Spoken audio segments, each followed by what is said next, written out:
how I use Sightline to do review by AI to Avro file. Avro is the schema thing that we use in HDFS files. A lot of the credit here goes to Henry Abravanel, and I'm just an advocate for his work.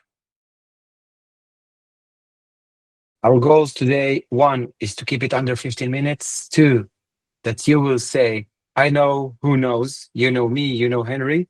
So this is the goals, and technical goals would be you understand the motivation, the technology, the limits, you know how to improve the prompts for this AI, and you understand that it requires maintenance. Minimal, but it requires maintenance. I will show you a code review for this Avro file. It's very technical, and we're using a Sightline. Let me show you that.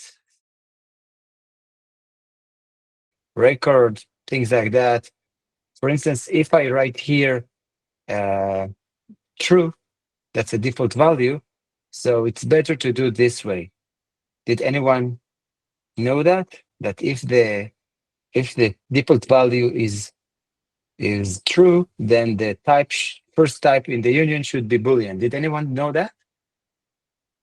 I doubt it, right? So this is exactly the power of automated review. By the way, I want to tell you that the limitations that using an AI right now is very technical. It's not like the human. We still have more wisdom, insight, we have feelings, we have experience. It's not replacing humans just yet. It's very technical review. It's not giving you insights about your future. It's just a review. A technical one.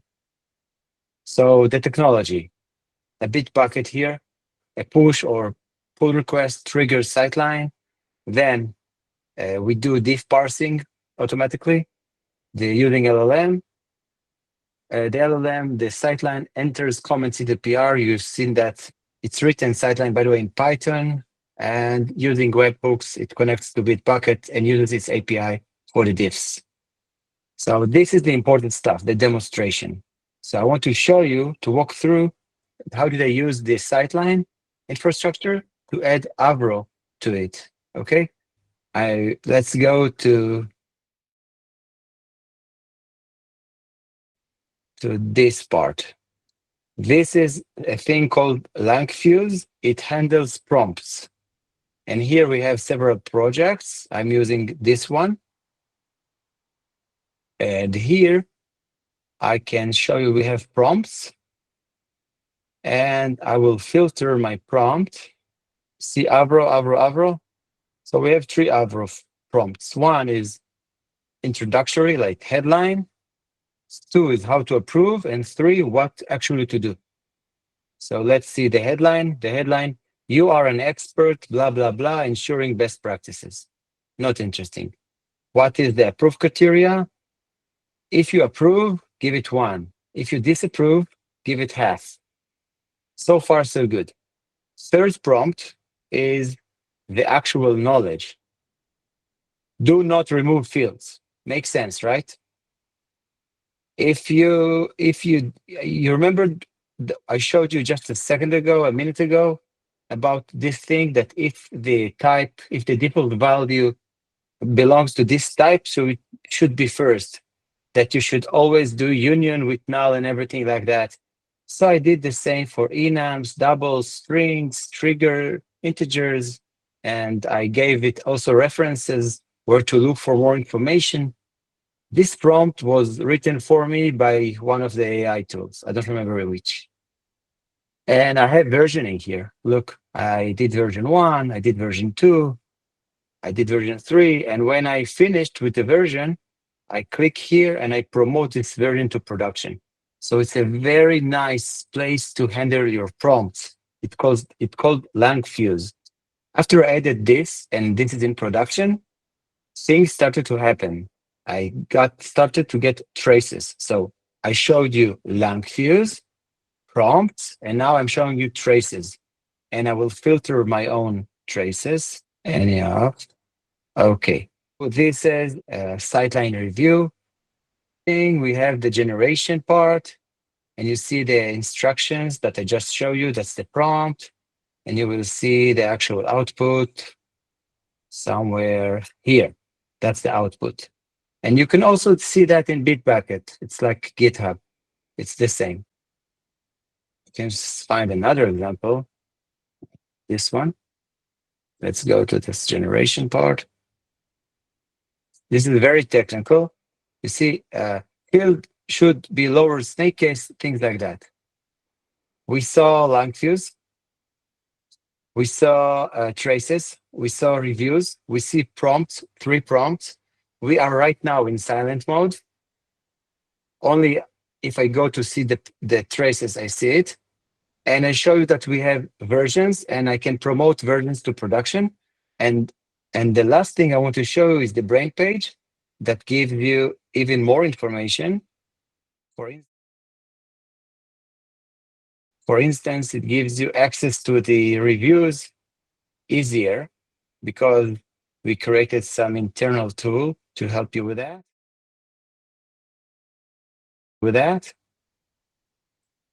This is even better. You see, this is actually the review from Bitbucket. It's easier to see it here. Tell you that there are other places to see the reviews before it goes to production mode. We are right now in silent mode. I want to tell you that it requires maintenance.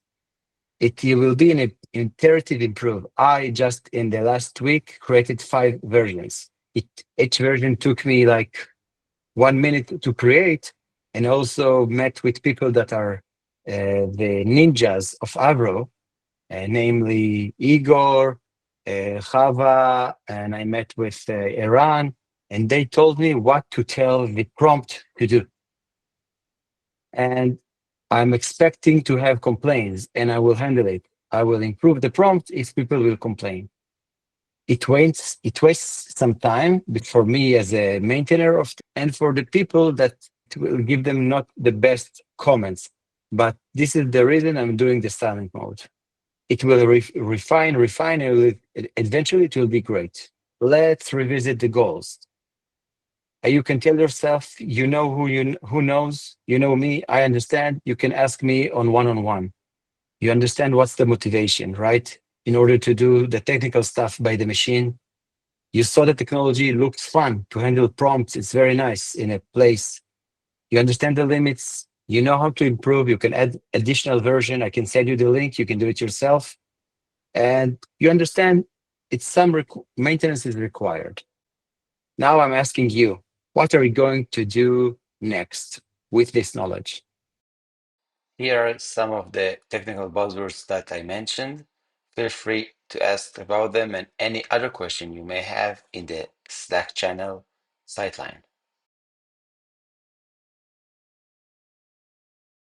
Now let's hear your ideas. Short discussion.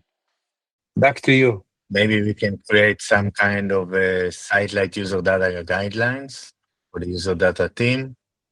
Put there some of our best practices, reusable code that we are using. Can be a good tool to like create some kind of coding expertise on the user level.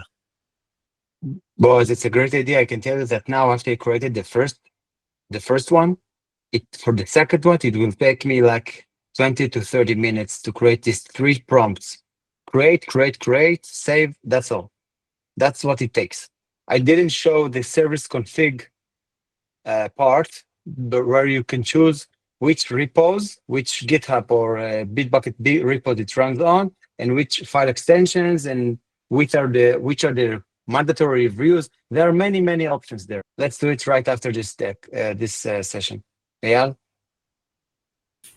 Yeah, another thing, it's not on our files in on general coding. Maybe we can add privacy-related validations, like if someone Great. is reading from writing to local storage or creating a new cookie, um, to make sure that they somehow validate consent. It sounds like a very valid use case. Well, let's do it. Good. Well under 15 minutes. I'm happy.